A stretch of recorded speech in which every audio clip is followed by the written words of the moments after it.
വന്ന് re release എന്ന് പറയുന്നത് ഇപ്പോൾ ഒരു ട്രെൻഡായി മാറിയിരിക്കുകയാണ്. ശരിക്കും മലയാള സിനിമയ്ക്കും കണ്ടന്റ് ദാരിദ്ര്യം ഉണ്ടെന്നതുപോലെയാണ് കറന്റ് സിനാറിയോ. എക്കാലത്തെയും എവർഗ്രീൻ എന്ന് പറഞ്ഞ് ചവറ് പോലെ സിനിമകളാണ് റീ റിലീസ് ചെയ്യുന്നത്. ഇതൊക്കെ എന്തിനാണ്, എന്തുകൊണ്ടാണ് ഇങ്ങനെ പഴയ സിനിമകൾ റീ റിലീസ് ചെയ്യുന്നത്? അതിനുള്ള ഉത്തരമാണ് ഈ വീഡിയോ. അപ്പോൾ എല്ലാവർക്കും സി ഫ്യൂഷനിലെ മറ്റൊരു വീഡിയോയിലേക്ക് സ്വാഗതം.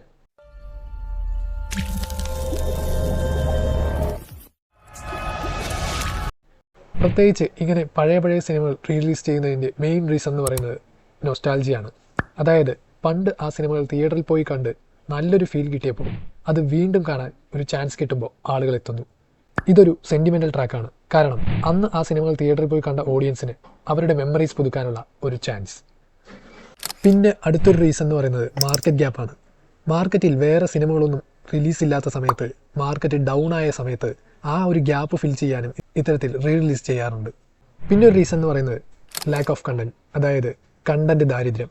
സത്യം പറഞ്ഞാൽ ഇടയ്ക്ക് ഇത് തന്നെയാവും മെയിൻ റീസൺ എന്ന് തോന്നിപ്പോവും. ഇപ്പോൾ സിനിമയ്ക്കുണ്ടായ മാറ്റത്തെക്കാളും ഓഡിയൻസിനുണ്ടായ മാറ്റമാണ് വലുത്. മെയിനായി ജെൻസി ഓഡിയൻസ്. ന്യൂ മൂവീസിലെ കണ്ടന്റ് അവർക്ക് സാറ്റിസ്ഫൈഡ് ആവുന്നില്ല. അങ്ങനെയിരിക്കെ റീ റിലീസ് പടങ്ങളാണ് നല്ല എന്ന മൈൻഡിലേക്ക് അവരെത്തുന്നു. മറ്റൊരു റീസൺ പ്രോഫിറ്റബിലിറ്റി, ലാഭം. മെയിനായിട്ട് ഇത്തരത്തിൽ റീ റിലീസ് വരുമ്പോൾ പ്രൊഡ്യൂസേഴ്സിന് നല്ല ലാഭമുണ്ടാവും. എല്ലാ ഹിറ്റ് പടവും ഇന്നത്തെ സാഹചര്യത്തിൽ വലിയ ലാഭമുണ്ടാക്കാനുള്ള ചാൻസ് കുറവാണെന്നാണ് ഒരു നെഗറ്റീവായി തോന്നുന്നത്. അടുത്ത റീസൺ സെക്കൻഡ് പാർട്ട്.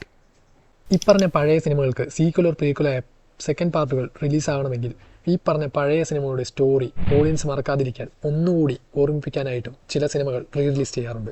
അപ്പോൾ ഇതും ഒരു കാരണമാണ്. പിന്നെ പറയാവുന്ന ഒരു കാരണം സോഷ്യൽ മീഡിയ ട്രെൻഡാണ്. ചില പഴയ സിനിമകളിലെ ഡയലോഗ്സും സോങ്സും ഒക്കെ റീൽസ് വഴി അല്ലെങ്കിൽ ഇൻസ്റ്റ, യൂട്യൂബ് വഴി ട്രെൻഡ് ആകുമ്പോൾ അതിന് കുറച്ചുകൂടി ആവശ്യകത വരും. അങ്ങനെയും ചില സിനിമകൾ റീ റിലീസ് ചെയ്യാറുണ്ട്. പിന്നൊരു റീസൺ ക്വാളിറ്റിയാണ്. പഴയ സിനിമകൾ പുതിയ ടെക്നോളജി ഉപയോഗിച്ച് അതിൻ്റെ വിഷ്വൽ അല്ലെങ്കിൽ സൗണ്ട് ക്വാളിറ്റി അപ്സ്കെയിൽ ചെയ്ത് തിയേറ്റർ എക്സ്പീരിയൻസ് ഗുഡ് ആക്കുക. ഇത്തരത്തിലുള്ള ടെക്നിക്കൽ അപ്ഡേറ്റ് മൂവി ലവേഴ്സിന് തിയേറ്റർ എക്സ്പീരിയൻസ് കുറച്ചുകൂടി ബെറ്റർ ആക്കി കൊടുക്കുന്നു. Introducing classics to new viewers.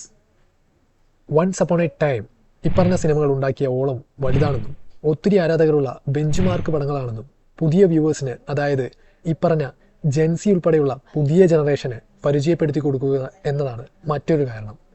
മറ്റൊരു റീസൺ ഓഡിയൻസ് എൻഗേജ്മെൻറ്റ്. ഇപ്പറഞ്ഞ ലാലേട്ടൻ്റെയും മമ്മൂക്കയുടെയും ബർത്ത്ഡേയിലും മറ്റും സിനിമകൾ റീ റിലീസ് ചെയ്യുന്നതിൻ്റെ മെയിൻ റീസൺ അവർ തന്നെ, ഫാൻസിന് വേണ്ടിയാണ് പടം റീ റിലീസ് ചെയ്ത് അതിലൊരു കോമ്പറ്റീഷനും ഉണ്ടാക്കുന്നത്. അതുവഴി സിനിമകൾക്കും ആ സിനിമയിലെ ക്യാരക്ടേഴ്സിനും എത്ര ഫാൻ ബേസ് ഉണ്ടെന്ന് തെളിയിക്കുന്നതിനുമാണ് ഈ പറഞ്ഞ റീ റിലീസ്. അടുത്തൊരു കാരണം റിപ്പീറ്റ് വാല്യൂ. ചില സിനിമകളുണ്ട് എത്ര തവണ കണ്ടാലും മതിയാവില്ല, വീണ്ടും കാണാൻ തോന്നും. സാധാരണ ടി വിയിൽ ഈ പറഞ്ഞ സിനിമകൾ എത്ര കാലം വേണേലും ഓടും, കൈരളിയിലെ വല്യേട്ടനെ പോലെ. അങ്ങനെ പഴയ സിനിമകൾക്ക് റിപ്പീറ്റ് വാല്യൂ ഉണ്ടാകുമ്പോൾ അത് റീ റിലീസ് ചെയ്യാൻ തീരുമാനിക്കുന്നു. അപ്പോൾ ഇതൊക്കെയാണ് ഞാൻ കണ്ടുപിടിച്ച കാരണങ്ങൾ. അപ്പോൾ നിങ്ങൾക്ക് അറിയാവുന്ന കാരണങ്ങൾ താഴെ കമൻറ്റ് ചെയ്യുക. സിനിമകൾ ഒരു കാലഘട്ടത്തിനെ അല്ലെങ്കിൽ ഒരു ടൈമിനെ സൂചിപ്പിക്കുന്നു.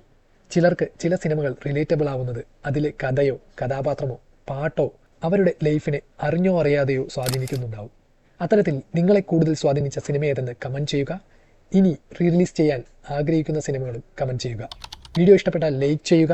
ഈ ചാനലിലെ മറ്റു വീഡിയോകളായ മലയാളം സിനിമകളിലെ VFX, തമിഴ് സിനിമകളിലെ കോപ്പിയടികൾ, ഒരേ കഥയിൽ വന്ന സിനിമകൾ, മോഹൻലാൽ മമ്മൂട്ടി ഒന്നിച്ച മികച്ച 10 സിനിമകൾ, 8 നിലയിൽ പൊട്ടിയ മോഹൻലാൽ സിനിമകൾ എന്നീ വീഡിയോകളുടെ ലിങ്ക് താഴെ ഡിസ്ക്രിപ്ഷനിൽ കൊടുക്കാം.